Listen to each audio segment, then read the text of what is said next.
Batman 116, James Tynion the fourth and Jorge Jimenez on art. Thankfully, back completely Yes, on art. whole art. So this issue, Peacemaker 1, of course, is a big factor in here, as is Ivy. Yep. Ghostmaker starts the issue by taking down a bunch of the drones and the soldiers that are in the garden. My new partnership with Batman says he can't kill anybody, but he didn't say anything about robots. I thought that was fun. I think that might be the most I've liked Ghostmaker. Sure, yeah. Queen Ivy is getting pissed and is like, I'm going to take down this whole city, which is not exactly what everyone wants.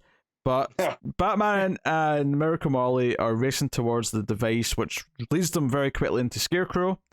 And it turns out that Scarecrow can still manipulate the tech. Because there's Mad Hatter tech in all of the Insanity Collective, he basically starts making Miracle Molly freak out, and she's in extreme pain and feeling fear. Well, he's also juicing up Peacekeeper 1, and Batman, goes after Scarecrow, does what he can. He's trying to get the device back so that he will stop hurting Miracle Molly. But then Peacekeeper 1 gets up and shoots Scarecrow. And obviously he's not dead, like he's going to be fine. But but still, I just love it. He gets up like RoboCop. He does. He's like, the corner of his armor's all removed from injuries, but he's like, hey, I am even more supercharged than I've ever been before. Simon Saint, like, his ego was too much. I am the real power that's going to like save this city. So Peacekeeper 1 is going on a power trip, which is not a great, and it's a great full page spread. See that page where he puts all his mask back on and he's standing there with like the armor all torn? That's a great page. And then there's like the companion page, which is the full page of Batman sort of staring at him. So they face off. Some good, well drawn action. It flows really well. Miracle Molly's tinkering with things, trying to like deal with the device. If I have a critique for the art, is that during this fight, Peacekeeper 1 sort of like goes for Batman. It does that thing where the blade lands between Batman's legs. The look on Batman's face as he's looking down at this blade just sort of hitting in front of his crotch, he's got like a zoink Scoob kind of face. It just made me laugh, and I don't know if it's in the it's not necessarily bad art, it's just like, I don't know if it's in the tone of the rest of the art. It feels a bit out of place. So yeah, I mean, mild critique. Now that I'm looking at it again, it's like, zonk Scoob? Zoinks! Yikes! He almost got my little bat weenie. Selena's gonna need that later. Oh dear. So I think Molly sets. No, it was Batman's Batarang set off some explosives in his shoulder. So we cut back to Ivy.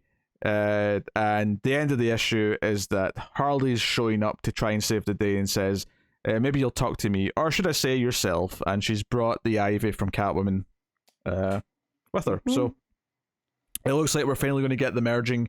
In fact, it says to be concluded in 2 weeks, so there's only one issue left, so it has to be next issue. Yeah. I do like this version of Queen Ivy because it gets her to be kind of villainous again, but you kind of understand where she's coming from.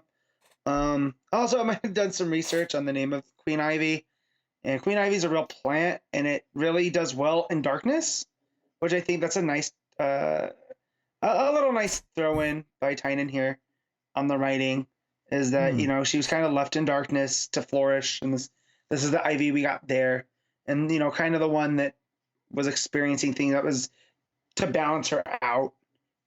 I do like. But yeah, it's the whole stuff with Scarecrow. I do love that he's been built up to be like this big scary guy, and Batman just knocks off his, he throws a battering and knocks off his mask like it's nothing. I kind of do love that counter. It demystifies him like immediately at the right point in the story where you want to feel that win. The issue is pretty solid. It was a lot of it's the action scene, a lot of it's Batman confronting Scarecrow and Peacekeeper 1. But it's very well drawn by and large and flows really well. It does make me wonder what exactly we've got left in this last issue and how much Simon Saint's going to play into it and how much like you know, because as well, we do have to fix this Ivy stuff, and we do have to have the resolution to that.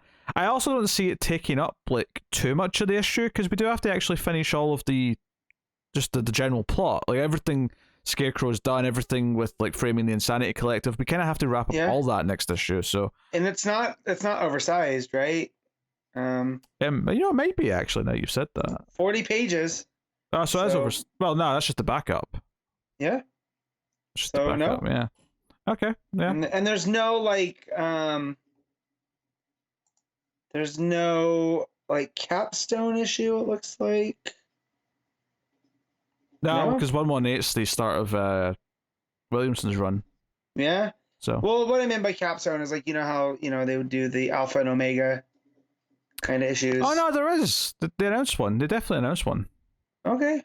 Yeah, I'm not seeing any other fear. Maybe not. Maybe not. Maybe I'm imagining this, but I felt like there was something. But oh well. Oh well.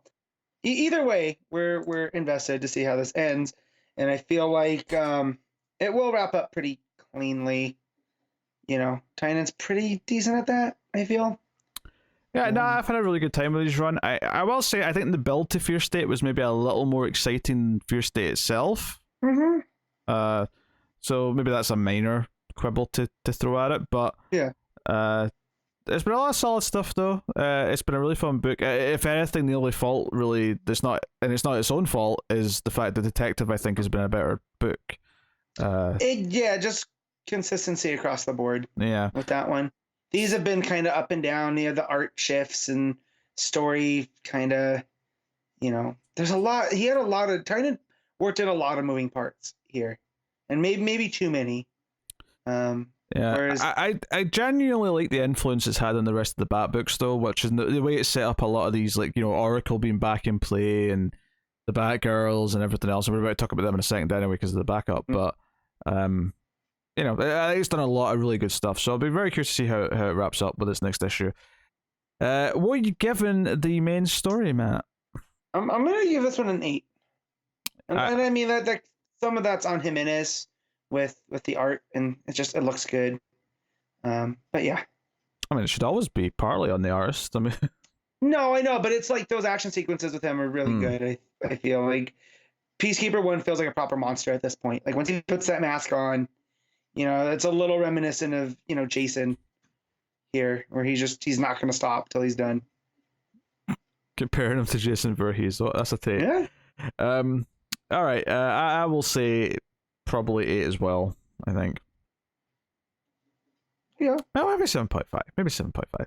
Anyway, back up though, which is the second part of this Batgirl's sort of prologue story, which is Steph and Cass in the clock tower with the magistrate coming for them and unleashing all kinds of hell on them. So, I mean, a lot of it's quite simple. It's Steph and Cass surviving, trying to figure out where Babs is, escaping all the chaos. There's a big page of them like jumping from the explosion, which, I mean, you knew the explosion was coming because we'd seen it teased before. And it's also sets up this reporter who's talking about everything going on and the conspiracies. The main plot beat of it is that the media is now trying to treat the Batgirls like they're terrorists. They're calling the clock tower a terrorist base, and they're a terrorist cell, and they're like pissed about being treated this way. And obviously they've made Cass look like a murderer. And you know, I think the voices are still quite good. You know, Steph is like a bit of a motor mouth, Cass only chiming in when need be. And the final beat of it, which is they're in street clothes, they're trying to like blend in. And Steph is kind of freaking out, and it's just really nice that Cass like just hugs her and says, "We're Batgirls always," and she says "flipping Batgirls," which is something that Steph said earlier. She called them "flipping Batgirls." So I like the idea of like some of Steph's language is going to rub off on Cass. I love their friendship. Like I love that that's been consistent throughout this new version of Batman. You know, does it tie back to? Doesn't really tie back to Tynan's Detective, but I would say since then, these two have been partnered together a lot, and I think they complement each other well. Like you said, with Steph being more of a motor mouth, and then you know Cass doesn't talk too much. they balance each other out, and it's just it's nice. Yeah, I mean, there's not much story progression. Of course, there's not a lot of pages to do it in. Mainly, them being portrayed as terrorists is kind of the one big thing to come out of it, other than just like the clock tower exploding, I guess. Right. But, and we kind of got some hints on who the anti-oracle is. I forget the name. Seer, I think. Seer. Yeah. Yeah. We kind of see their hands working behind a keyboard here. It did look like a woman, just based on the art. It does. Yeah. So we'll see how that goes. But yeah, it's good. I mean, kind of ties into Nightwing a little bit more because you had those questions last time. Maybe it's the Batgirl who laughs. Let's not do that. Don't make it Doyla Dent. Don't make it Doyla Dent or the Batgirl who laughs or any of that type of shenanigans. Make it be a new character, please. Unless it's a calculator. If it's a new calculator, cool. I'm down with that. I always like the idea of the calculator being the anti-oracle for the villains. You know, they're the ones that are dishing out the info for them. But yeah. Yeah, no, fun time. Still excited for the Batgirls book, so that's good. Yeah. What are you rating it, Matt? I'll give this a 7.5. Yeah, but it's weird because there's not much story to judge it on, so there's less to like. No. Say. So and the art's good. I'm gonna give it as an 8, but I want to make it clear it's an 8 as a backup, not like it would. Yes. If this was the full story, it would not get an 8, but as a backup, this 8 pages or whatever, it gets an 8.